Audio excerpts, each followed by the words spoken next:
Assalamualaikum warahmatullahi wabarakatuh. Pada hari ini kita akan membincangkan subjek Bahasa Melayu Tingkatan 5. Tajuknya isi karangan. Sebelum ini, pada pelajaran yang lepas, kita telah belajar cara-cara menulis perenggan pendahuluan menggunakan teknik ARDCA ataupun Aku Rasa Dia Cintai Aku. Jadi pada hari ini merupakan sambungan kepada pembelajaran penulisan karangan. Objektif pada hari ini ada 3. Yang pertama, cara menganalisis soalan. Cikgu fokuskan kepada soalan karangan umum. Yang kedua, menyenaraikan teknik THCHMP. Yang ketiga, menulis satu perenggan isi. Baik, definisi. Nanti pelajar tolong salin nota definisi ini.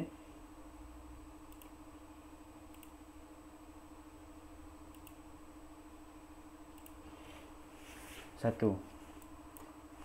Maksud perenggan isi ialah perenggan yang menerangkan secara lebih terperinci. Okey, jika yang lalu kita belajar pendahuluan tu dia menyentuh secara umum sahaja. Jadi kalau perenggan isi ni kita akan deep dive ataupun kita akan pergi secara lebih mendalam dan serius. Baik, nombor 2, mengandungi isi penting, juga dikenali sebagai isi utama atau ayat topik. Okey, di sini ada 3 istilah.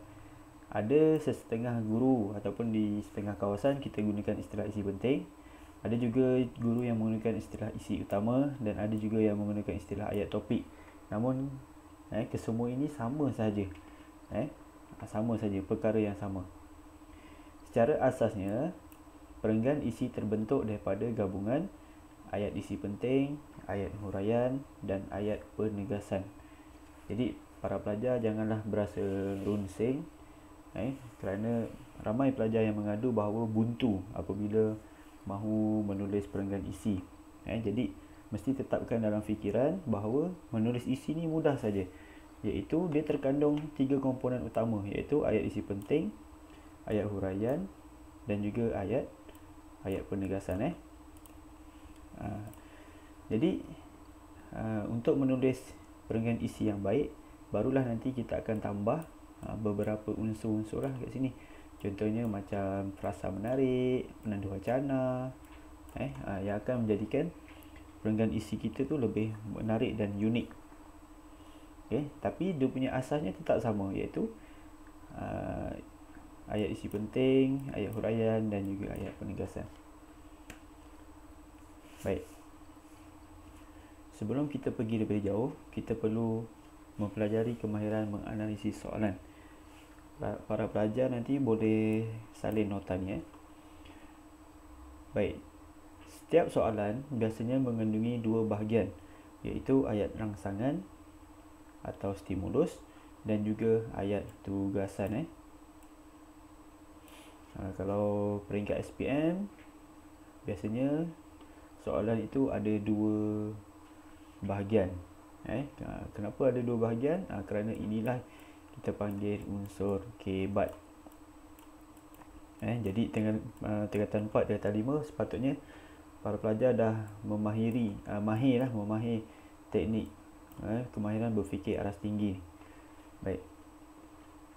Bahagian ayat rangsangan ni biasanya berada di bahagian pertama atau bahagian atas. Manakala ayat tugasan ni biasanya berada di bahagian kedua, di bawah.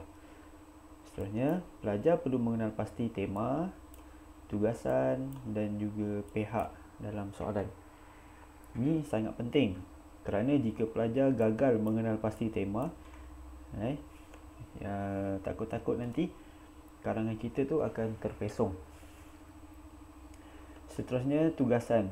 Tugasan ni adalah perkara yang perlu diceritakan atau dihuraikan oleh para pelajar. Contohnya, peranan, faktor-faktor, punca-punca, kesan-kesan, tugas-tugas dan sebagainya. Manakala pihak pula juga penting kerana sesetengah soalan telah menyatakan dengan jelas pihak yang perlu dihuraikan oleh para pelajar. Malangnya ada sebahagian besar pelajar tidak perasan terdapatnya pihak di dalam soalan. Maka para pelajar ini akan menjawab mungkin berasa teruja kerana soalan itu macam pernah dibuat, maka teruja jawab, tapi rupa-rupanya maklumat-maklumat yang diberikan tu tidak diperlukan pun atau tidak relevan kerana tidak ditanya di dalam soalan. Kita terus membuat latihan menganalisis soalan. Baik, boleh baca soalan ini. Para pelajar nanti tolong salin soalan ni. Okey, kita cuba. Kemahiran berkomunikasi amatlah penting dikuasai oleh remaja bagi menghadapi cabaran pada masa hadapan. Pada pandangan anda, apakah peranan keluarga bagi membantu anak-anak menguasai kemahiran berkomunikasi dengan baik? Okey, pertama kita mesti bahagikan kepada dua bahagian. Okey, yang di atas ni, ini adalah ayat rangsangan, juga dikenal sebagai ayat stimulus. Manakala bahagian bawah ni dikenali sebagai ayat tugasan, iaitu ada soalan yang perlu dijawab tu ada di dalam bahagian ayat tugasan. Ayat rangsangan ni tugas dia apa? Tugasnya untuk merangsang pemikiran ataupun untuk membantu pelajar membayangkan situasi yang akan ditanya. Okey, jadi tugas kita yang seterusnya ialah kita mencari tema soalan. Okey, tema soalan biasanya berada di bahagian ayat rangsangan atas ni. Baik, setelah kita kaji, jadi cikgu gariskan kemahiran berkomunikasi. Ini merupakan tema, nanti pelajar salin dan bulatkan. Seterusnya kita perlu mencari tugasan. Apa yang perlu kita jawab nanti? Jadi tugasan yang kita jumpa di sini ada di dalam ayat tugasan. Okey, kita cari. Ya, ni. Okey, ini adalah tugasan. Okey, bulatkan TU, tugasan. Okey, setelah tahu tugasan, kita cari lagi adakah dinyatakan pihak di dalam ini. Okey, ya. Mari kita lihat ada berapa pihak. Yang pertama kita nampak di sini pihak keluarga. Jadi sini bulatkan P kecil. Ada lagi tak? Anak-anak ni pihak juga ni. Gariskan. Dah, saya rasa itu saja. Ni pun boleh, kalau nak ambil ni pun boleh. Supaya kita tak tertinggal. Okey, kelas. Jadi inilah rupa soalan yang telah dianalisis. Walaupun comot, tetapi kita telah membuat analisis soalan ini supaya mudah untuk kita jawab. Baik, kita pergi latihan yang seterusnya, latihan 2. Kita cuba buat lagi. Penglibatan golongan remaja terhadap kemajuan di kawasan tempat tinggal amat penting bagi melahirkan generasi yang bertanggungjawab. Okey, ini bahagian ayat rangsangan. Sebagai seorang remaja, bincangkan sumbangan yang anda boleh lakukan. Okey, ini bahagian ayat tugasan. Seterusnya kita cari tema. Mana tema? Kita tengok bahagian ayat rangsangan atas ni. Okey. Temanya macam sedikit kabur, tapi ini cikgu gariskan penglibatan golongan remaja. Ini kita boleh ambil sebagai tema.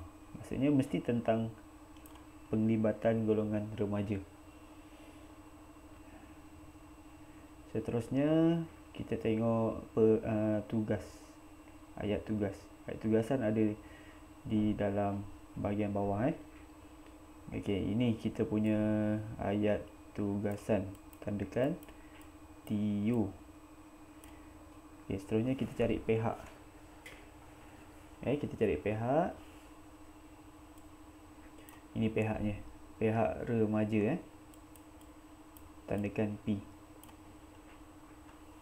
Okey, seterusnya ada lagi tak pihak? Anda pun kita boleh masukkan pihak. Okey, jadi begitu cara kita analisis supaya kita dapat jawab. Okey, jika kita perlu menganalisis dengan lebih lanjut lagi, para pelajar juga boleh mencari definisi bagi perkataan-perkataan yang mungkin sukar untuk difahami.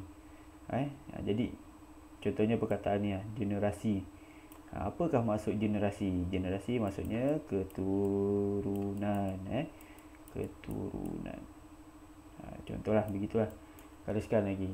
Ni apa maksud dia ni? Apa maksud remaja? Jadi soalan ni nanti dia akan penuh dengan contengan. Baik, latihan 3 cuba buat. Pelajar sekolah perlu memiliki semangat patriotisme yang kuat bagi memastikan negara berada dalam keadaan aman dan sejahtera. Baik, ini ayat rangsangan. Bincangkan aktiviti di sekolah yang dapat membentuk semangat patriotisme pelajar. Okey, ini ayat tugasan. Yang bahagian bawah ni tugasan. Yang atas rangsangan. Okey, kita cari tema. Tema ada dekat bahagian AR ni, ayat rangsangan. Temanya di sini ni semangat patriotisme. Okey, ni tema, bulatkan. Kemudian tugasan ada dekat bahagian bawah ni. Bincangkan aktiviti. Okey, ini aktiviti. Ini tugasan. Maksudnya nanti pelajar perlu cerita tentang aktiviti sahaja. Jangan cerita pasal sebab, kesan. Kita tak nak. Okey, seterusnya kita cari pihak. Pihak apa yang ada di sini? Okay, yang pertama kita boleh jumpa ni, pihak sekolah. Nanti kita akan belajar macam mana kita nak cari pihak ni. Okey, pihak yang kedua kita jumpa di sini, pelajar. Ingat, maksudnya nanti penulisan ni mesti tentang semangat patriotisme, mesti bincangkan aktiviti dan mesti ada pihak sekolah. Mesti langkah pihak sekolah saja. Jangan pandai-pandai nak tulis pihak masyarakat, pihak kerajaan. Jangan. Kalau nak masukkan juga pihak-pihak lain boleh, tapi masukkan di perenggan isi yang hujung-hujung. Contoh, jika kamu buat 3 perenggan isi tentang aktiviti di sekolah, kalau kamu nak masukkan aktiviti di peringkat negara pun boleh, atau peringkat di rumah. Tapi masukkan dalam perenggan 4 atau perenggan kelima. Okey, latihan 4 cuba buat. Latihan 4 ni dia sedikit berbeza. Mari kita baca sama-sama. Kesopanan dan kesusilaan merupakan salah satu aspek rukun negara yang perlu dipatuhi oleh masyarakat yang cinta akan negara. Pelbagai pihak berperanan memupuk golongan remaja dengan sikap ini bagi membentuk masyarakat yang sejahtera. Ni panjang ni. Panjang ni semua dipanggil ayat rangsangan. Bincangkan. Pendek je. Ini ayat tugasan walaupun pendek. Ini susah sikit. Okey, cikgu bagi masa untuk kamu fikirkan apakah tema dia. Tema senang. Ini tema dia. Kesopanan dan kesusilaan. Sikap kesopanan dan kesusilaan. Ini tema.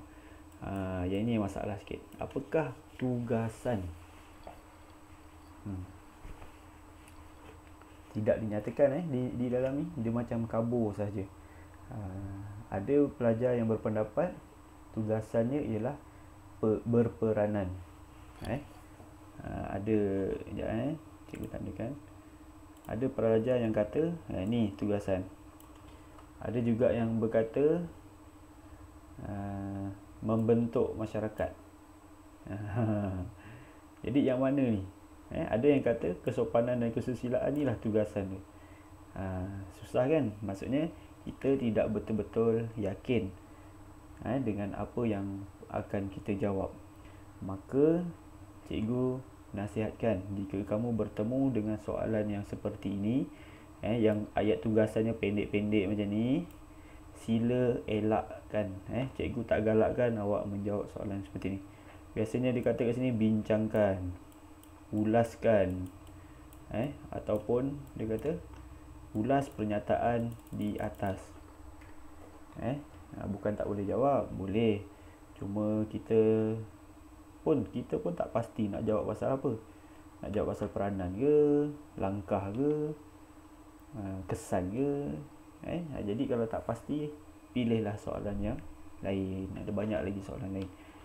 Okay, jelas Tapi untuk soalan ini sebenarnya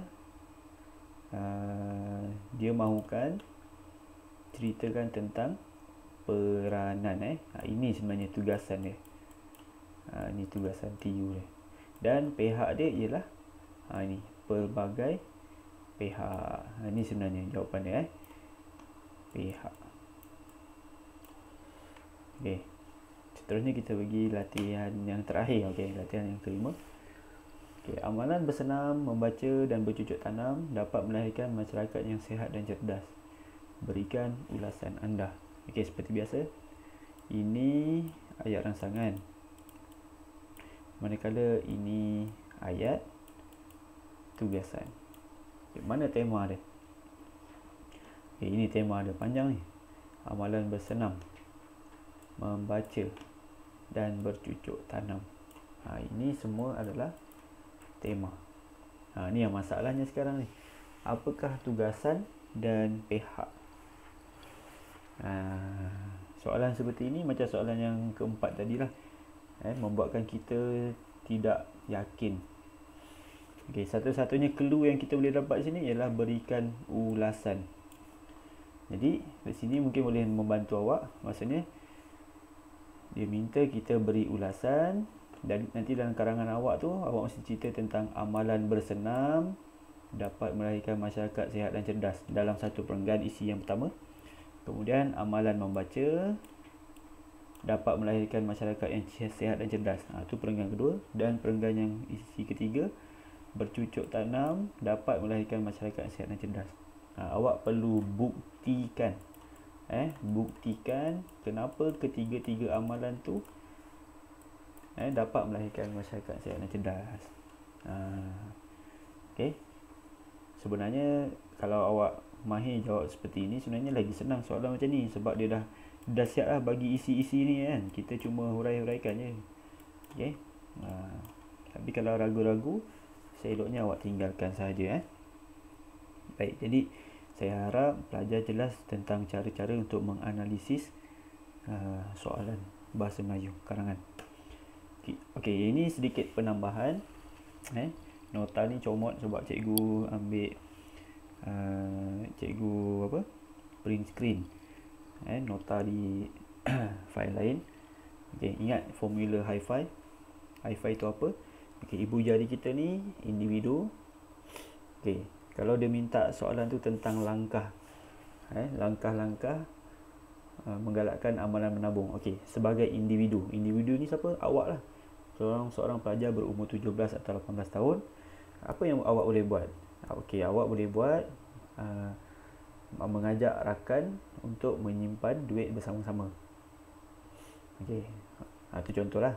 Kalau jari telunjuk ni kita ingat keluarga. Okey, keluarga ni kita boleh pecah lagi, iaitu bapa, ibu, abang, kakak, adik, pakcik, datuk.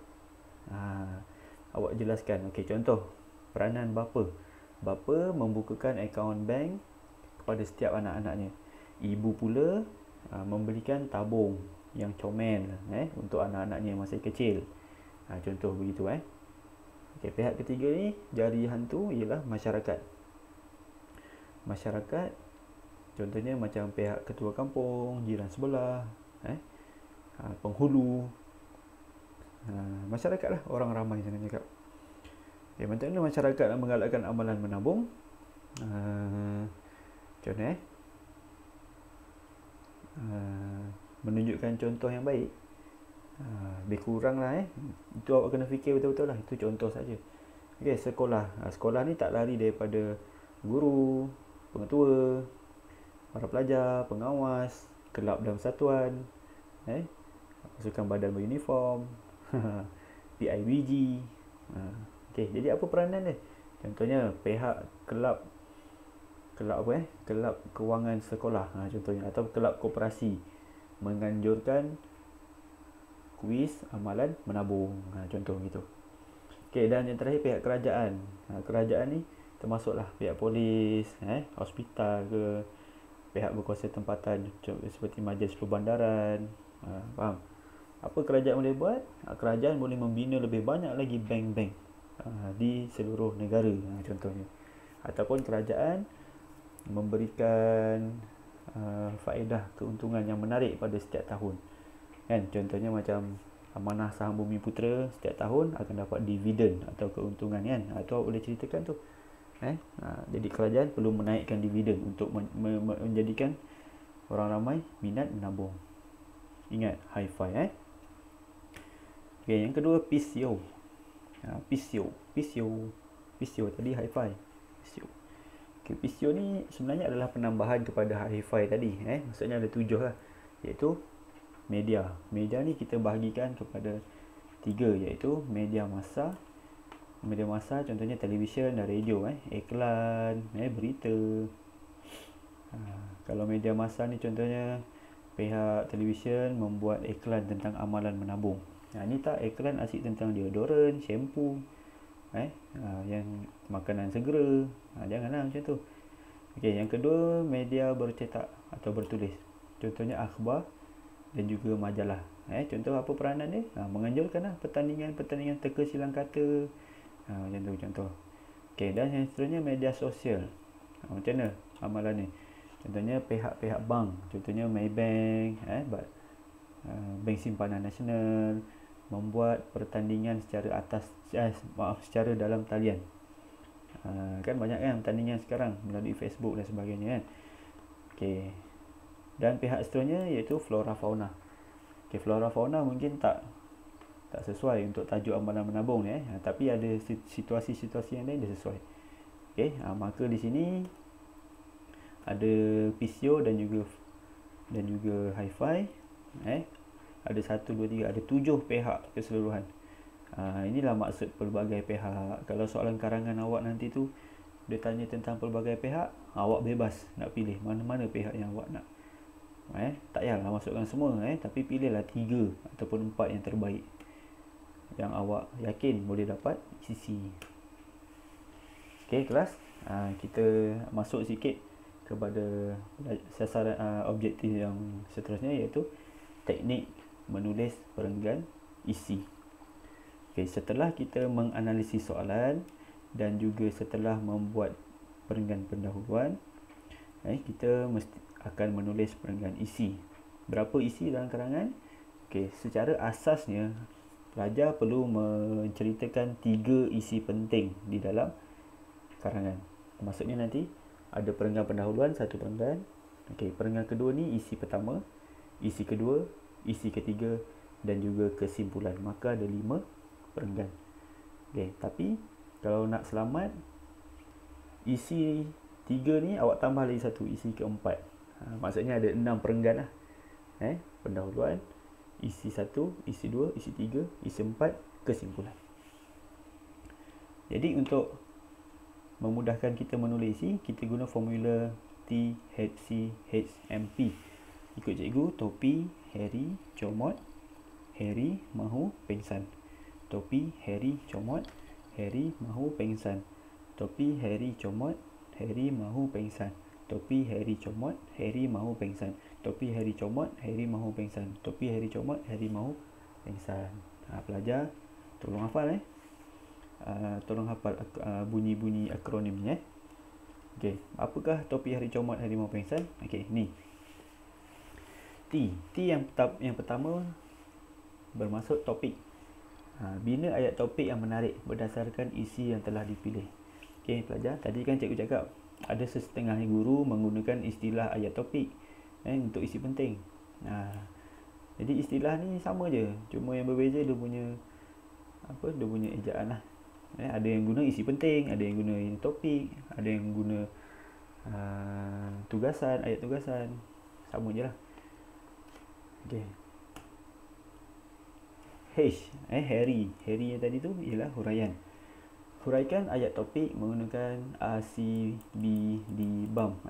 Apa, siapa, bila, di mana, bagaimana, mengapa. Yang ACBD-BAM ni kamu dah diterangkan pada pelajaran yang lepas. ACBD-BAM.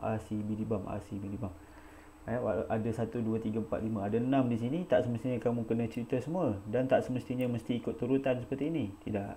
Yang mana yang awak mampu buat, buatlah. Yang paling mudah ni ialah apalah. Apa ni maksudnya memberikan definisi. Okay, seterusnya C. Comot ataupun contoh. Berikan contoh berdasarkan huraian yang diberikan. Contoh mestilah dalam bentuk data, fakta, peristiwa, pengalaman sendiri, kereta akhbar, kajian, perkara di sekeliling. Yang paling senang di sini ialah pengalaman sendiri dengan perkara-perkara sekeliling kita. Okey, ini awak kena kaitkan lah. Kalau tak jelas, nanti pelajar kita akan cuba buat latihan. Hari ini cikgu terangkan sahaja untuk awak tahu. Okey. Seterusnya H. Huraian. Tadi dah ada huraian ACB-DIBAM. Ini huraian yang kedua, iaitu huraikan contoh yang diberikan. Gunakan punca atau cara atau kesan. Bukan maksud awak kena cari ketiga-tiga ni, bukan. Carilah salah satu daripadanya, ataupun nak dua, ataupun kalau tiga lagi bagus, lagi panjang kan. Okey, jadi ini awak huraikan. Seterusnya M. M bermaksud menarik. Menarik ni maksudnya frasa menarik. Tuliskan ungkapan menarik yang sesuai dan sesuaikan dengan ayat. Ada setengah pelajar ni dia bagus, dia cari ungkapan menarik, tapi malangnya dia tidak kaitkan dengan ayat. Macam janggal kat situ. Ungkapan tersebut harus digabung jalin supaya tidak nampak janggal. Nampak? Contoh ungkapan menarik ialah peribahasa, kata-kata hikmah, maksud hadis dan ayat Al-Quran dan sebagainya. Okey. Dan yang terakhir, penegas. Bina ayat penegasan setiap kali mahu berpindah ke isi ataupun ke idea seterusnya. Guna kembali ayat topik dengan olahan yang lebih segar atau berlainan tetapi maksudnya sama. Ingat, apabila kita berbicara tentang sesuatu perkara, cantik kalau kita mulakan dengan mukadimah, pendahuluan tu. Kemudian baru kita masuk kepada isi yang kita nak terangkan. Dan lebih cantik lagi kalau kita buat sedikit penutup, ataupun kita buat penegasan semula tentang tajuk yang kita nyatakan tadi, supaya orang faham dan juga orang tahu, oh lepas ni rupanya dia nak cerita pasal lain pula. Cerita yang tadi dah tamat, huraian tentang isi yang satu tadi dah tamat, sekarang sila bersedia masuk ke isi yang kedua. Contohnya begitu. Okey. Okey, sebenarnya ada lagi nota-nota tentang topik hari Comot ni, tetapi masa tidak mengizinkan. InsyaAllah kita akan sambung pada pelajaran yang seterusnya. Kita akan sambung cara menulis isi topik hari Comot Hari Mahu Pengsan. Okey, jadi itu saja untuk kali ini. Okey, kata-kata daripada cikgu, usaha lebih dapat lebih. Assalamualaikum warahmatullahi wabarakatuh.